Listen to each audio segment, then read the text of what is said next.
1 nul et 4 victoires, l'OL est toujours invaincu cette saison après 5 journées de Ligue 1.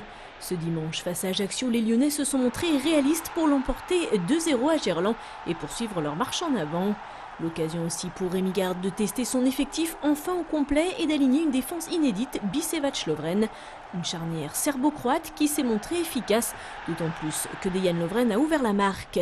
Une satisfaction pour l'OL avant son premier rendez-vous européen de la saison, mais cette fois-ci en Europa League.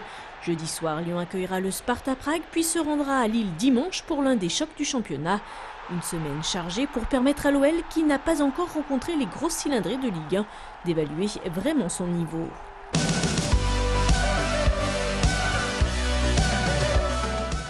Première défaite de la saison pour le Loup qui s'incline à Albi 35-24. Les Lyonnais rentrent dans le bredouille de ce déplacement sans même un point de bonus défensif. Un revers qui sonne comme une claque en ce début de saison. Le Loup a affiché ses ambitions de champion et est donc très attendu dans tous les stades de Pro D2. Or Lyon ne s'est pas imposé dans celui d'Albi depuis 8 ans. Malgré 4 essais rouges et noirs, signés Grosso, Tchougon, Grange et Nallet contre 2 Albigeois, la combativité lyonnaise n'a pas suffi cette fois-ci pour revenir au score comme la semaine passée à Brive où le Loup avait arraché le nul. Un deuxième faux pas à l'extérieur donc et Lyon rétrograde à la 4e place du classement à une victoire d'Oyonnax, le nouveau leader. Samedi prochain à 18h45, les Lyonnais accueilleront La Rochelle qui sait désormais que ce Loup n'est plus invincible. Et même en Pro D2, TLM suit le Loup côté terrain et côté coulisses. Chaque mois, au cœur du Loup, vous ouvre les portes du 15 lyonnais avec des reportages, des images fortes et des interviews décalées. Dans le premier numéro, vous découvrirez la présentation de l'équipe et sa star Sébastien Chabal à la Bardieu, l'ouverture de la brasserie à l'intérieur du Matmut Stadium et les 2 recrues toulonnaises, Julien Dumora et Fabien Cibrec, qui se sont prêtés au jeu de l'interview croisée. Premier rendez-vous d'Au cœur du Loup le vendredi 28 septembre à 18h05 sur TLM. Les autres résultats de ce week-end, en basket, l'Asvel s'incline en match de préparation 80-68 sur le parquet du Faust Ouest Provence Basket, pensionnaire de Pro B. Le mercredi 26 septembre, les Verts accueilleront le champion de France en titre Chalon-sur-Saône, avant la reprise de la Pro A le samedi 6 octobre où cette fois-ci ce seront les Villeurbanais qui iront défier les Bourguignons. En hockey, le LHC chute d'entrée pour son premier match de la saison de D1. Les Lions se sont inclinés sur la glace de Nice, 4-3. Prochain match pour les Lyonnais samedi 22 septembre face à Reims, à la patinoire Charlemagne.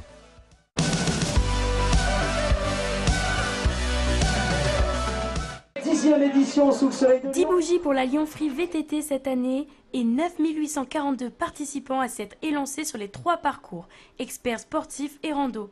Un succès populaire qui oblige les organisateurs à rester vigilants sur la sécurité. À certains moments, on a les découvertes qui sont là en famille, qui sont sur le même parcours que les experts qui sont là pour se défouler et aller vite.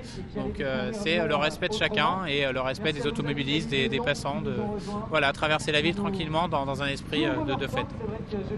Âgés de 8 à 75 ans, les cyclistes de la Lyon Free VTT ont pu profiter à leur manière des journées du patrimoine. Le temps lié, une bonne organisation, très bien. La musique et tout ce qu'il faut. C'est la première fois, en plus il fait beau aujourd'hui, donc on est venu en famille. Ouais, j'ai envie de faire une première, parce que j'ai jamais fait en ville, donc ça a l'air d'être marrant. La Lyon Free VTT atteindra-t-elle les 10 000 participants pour sa 11e édition? Affaire à suivre.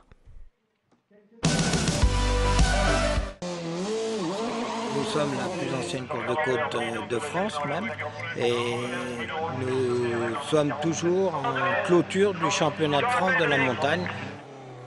Et à 86 printemps, la course de Côte de Limonest se porte bien. Même si avant cette dernière étape, Nicolas Schatz était déjà assuré de remporter le titre, pas question pour lui de laisser filer la course. L'occasion était trop belle de finir en beauté. Oui, journée spéciale puisque c'est la dernière journée de course de la saison. Pour moi, le titre est joué, mais aujourd'hui, il y a une course à gagner, si je peux dire, avec des concurrents qui ne se laissent pas faire, normal, parce que tout le monde veut la plus haute marche du podium.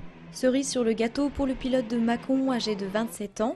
Le champion de France, pour la 3e fois consécutive, a profité du nouveau revêtement du parcours de 2 km 680 pour battre le record de la piste, détenu depuis 2007 par le regretté Lionel Régal. Donc c'est vrai que la piste elle a évolué, ils ont gommé beaucoup de bosses, elle a beaucoup de grippe, donc nous on se fait extrêmement plaisir et ça nous permet de faire des chronos exceptionnels, donc c'est top.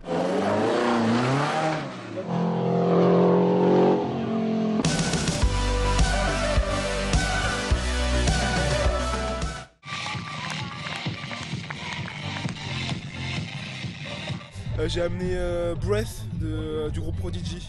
Des sons américains. Parce que moi, je viens de Los Angeles. Une réunion d'athlètes où l'on choisit sa musique, c'est déjà plutôt original, mais ce n'est pas tout. À Balance, samedi, comme depuis 4 ans, la chaussette haute était de rigueur pour cette compétition de saut. En hauteur, en longueur et triple saut. Normal en fin de compte pour un événement qui s'appelle le Meeting Chaussette. Le club a été créé dans les années 70 et à l'époque, les sauteurs en longueur sautaient avec des chaussettes hautes. Donc on pensait que le concept de la chaussette haute était un concept sympa, fédérateur. On a commencé la première année avec des chaussettes blanches, une année Rasta Jamaïque avec des chaussettes noires de la Jamaïque, l'année dernière Marinée blanche et cette année Gold Edition, des chaussettes en or. Or, comme la couleur de la médaille remportée par les vainqueurs de ce meeting qui a intégré l'an passé le circuit Rhône-Alpes. L'occasion surtout pour les athlètes de retrouver des repères et de commencer à préparer la saison hivernale qui débutera début décembre.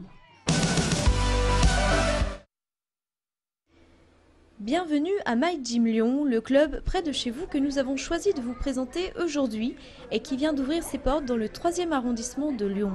Faire du sport à seulement 6 mois, c'est possible. Dans cet espace ludique, les activités sont adaptées aux tout petits jusqu'à 9 ans. Les cours sont faits pour des tranches d'âge bien délimitées, puisque les enfants ont des capacités motrices différentes à chaque âge. Et on a un programme qui permet normalement à tous les enfants d'arriver à venir soit le soir après l'école, soit le mercredi ou le samedi matin. Ce concept venu des États-Unis met tout en œuvre pour aider l'enfant à se développer lors d'une séance hebdomadaire. Un petit peu difficile d'avoir une séparation entre l'enfant et le parent ou inversement entre le parent et l'enfant. Donc les parents assistent au cours avec nous jusqu'à l'âge de 3 ans et demi et à partir de 3 ans et demi, on dit aux parents de nous laisser les enfants et nous, les éducateurs présents, en fait, on anime les séances. My Gym aide l'enfant à progresser dans son estime de soi et à s'épanouir physiquement sans, bien sûr, oublier de s'amuser. J'ai 2 petites filles qui aiment beaucoup bouger, donc je pense que ça peut les aider à s'épanouir. En tout cas, mes petites filles ont l'air de bien s'amuser. L'air de rien, je trouve qu'il y a déjà des petites évolutions en une demi-heure, 3 quarts d'heure, donc non, c'est bien. Les modalités d'inscription et tous les renseignements sont sur le www.mygym-lyon.fr. Si vous aussi vous souhaitez faire parler de votre club ou structure, notez l'adresse mail de l'émission pour nous faire parvenir toutes les infos. C'est la fin du Club des Sports, rendez-vous la semaine prochaine. Vous avez maintenant la parole pour le temps additionnel. Ma maîtresse, elle s'appelle Isabelle. Bonjour Isabelle. Vive le sport sur TLM. Je voudrais faire coucou à mes copains pour la classe des CM1 d'Ardilly. Et bon week-end, au revoir. Vive le sport sur TLM. Nous, on va faire une dédicace au Centre équestre des Monts d'Or à Lisieux et puis on va souhaiter un joyeux anniversaire à notre prof d'équitation Fred. Vive le sport sur TLM.